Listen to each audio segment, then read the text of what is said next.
ከኋላ በኩል ግንኙነት ካደረገ ልጁ አይነ ሸውራራ ሆኖ ይወለዳል ነው። ሙስሊሙና እስልምናን አንዳርጋችሁ አትዩ ነው ማለት። እስልምና የተሟላ ዲን፣ ሙስሊሙ ግን ከፈሎን ሊተገብር ይችላል፣ ከፈሎን ሊያጎል ይችላል። ነገ ያሰለመ ሰው ራሱ ሊበድል ይችላል። እስልምና አይደለም የበደለ ጓደኛ ነው ማለት። ስንሄድ ጌታዬ ወይ የሚባል ይሄ ሪስፔክት የክብር ስያሜዎች አሉ። እነዚህ ቃሎች ለአላህ ነው ጌታው ነብይ ምናምን የሚባል ነገር የለም አይነት ስያሜዎች አሉ። አሁንም ለዛ ሰው ካለ ሪስፔክት። ሰላም አለይኩም ወራህመቱላሂ ወበረካቱ። ያ ጀማዓ እንዴት ናችሁ? ሰላም ነው። ዛሬ ባለአዲስ ቪዲዮ መጥቻለሁ። አብራችሁን ቆዩ።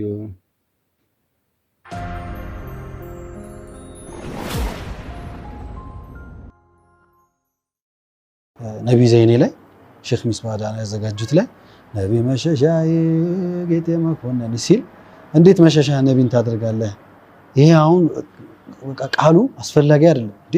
መሸሻ መጠገም አላህ ነው የሚሉ ሐሳቦች ሊነሱ ይችላሉ።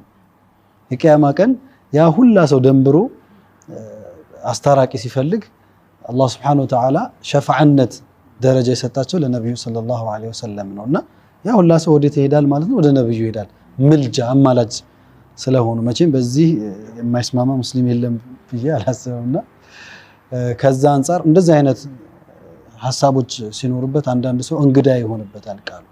ወደ አማርኛ ደግሞ የአማርኛ ፍቺዎች ቃል ስንመጣ ወሎ ጋር ስንሄድ ጌታዬ ወይ የሚባል ይሄ ሪስፔክት የክብር ስያሜዎች አሉ። እነዚህ ቃሎች ለአላህ ነው ጌታው ነብይ ምናምን የሚባል ነገር የለም አይነት ስያሜዎች አሉ። አሁንም ለዛ ሰው ካለ ሪስፔክት ክብር የሚሰጠው የቃል የቋንቋ አጠቃቀም ዘዬ ነው እንጂ ያን ያህል አሻሚ ነገሮች አይደሉም።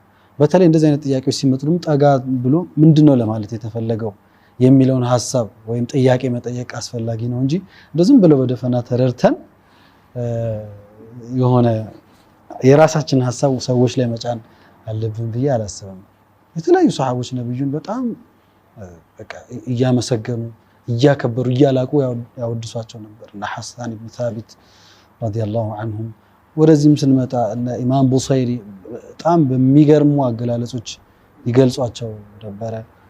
خلقت مبرئا من كل عيب كأنك خلقت قد ما تشاء خلقت مبرئا من كل عيب كأنك قد خلقت ما تشاء ይሏቸው ነበር።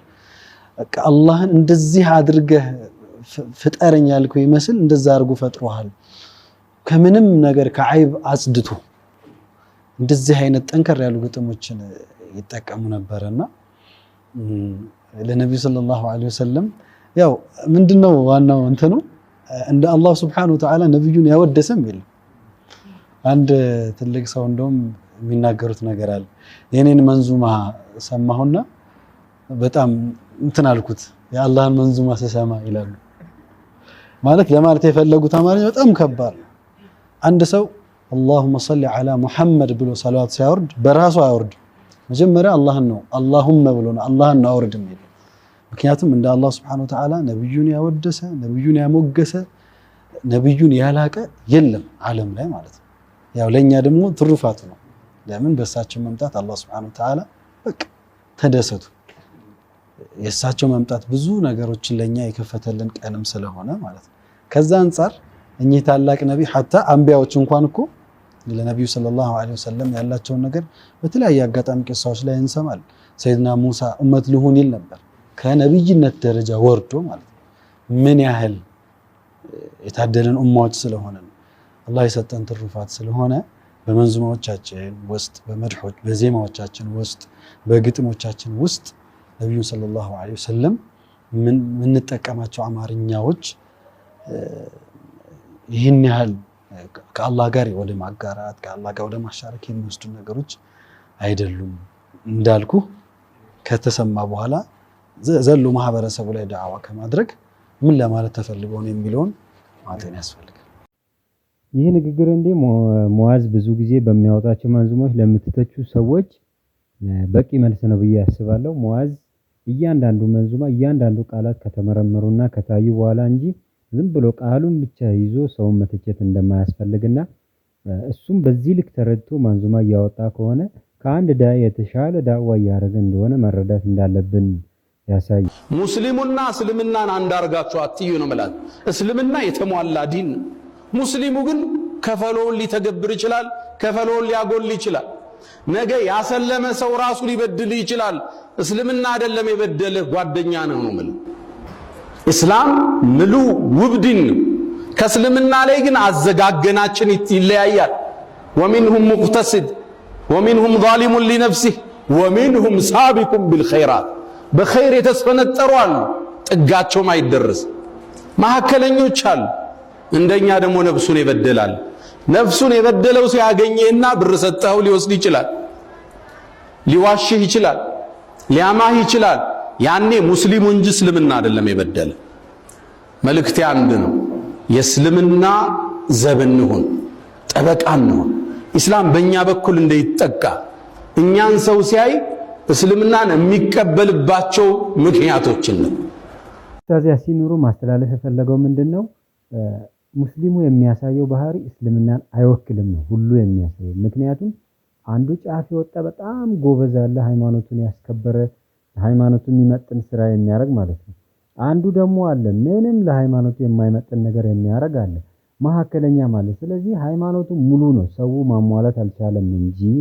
ስለዚህ እባካችሁ ሙስሊም የሆናችሁ ያልሆናችሁም መመልከት ያለባችሁ እስልምናውን እንጂ ሙስሊሙን አይደለም። ሙስሊምና እስልምና የተለያዩ ናቸው። ተከታይና የምንከተለው ነገር ማለት ነው። የምንከተለው ነገር ሙሉ ሆኖ ሳለ ተከታዩ ያጎድላል ነው። ከኋላ በኩል ግንኙነት ካደረገ ልጁ አይነ ሸውራራ ሆኖ ይወለዳል ነው። የልጁ አይን ላይ ምንም አይነት ተጽዕኖ የለውም። ይሄ ማለት የሚመቻቸው ያ ከሆነ ማድረግ ይችላሉ።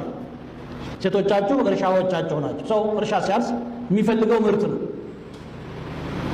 ያንን ለመግለጽ ፈቱ ሐርተኩም አና ሽት እርሻችሁን በፈለጋችሁበት አቅጣጫ ነው ቶሎ ማሳህን እንግዲህ በዚህ አቅጣጫ ተብሎ አይገደም። ይመቸኛል በመትለው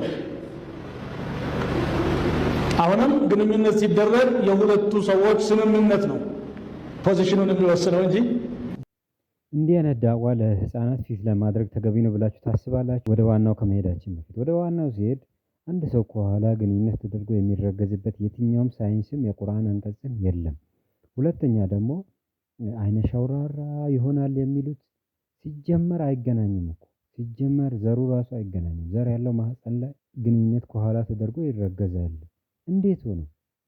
እንዴት ሰማይ ላይ ይታረስና ይዘራል እንዴ?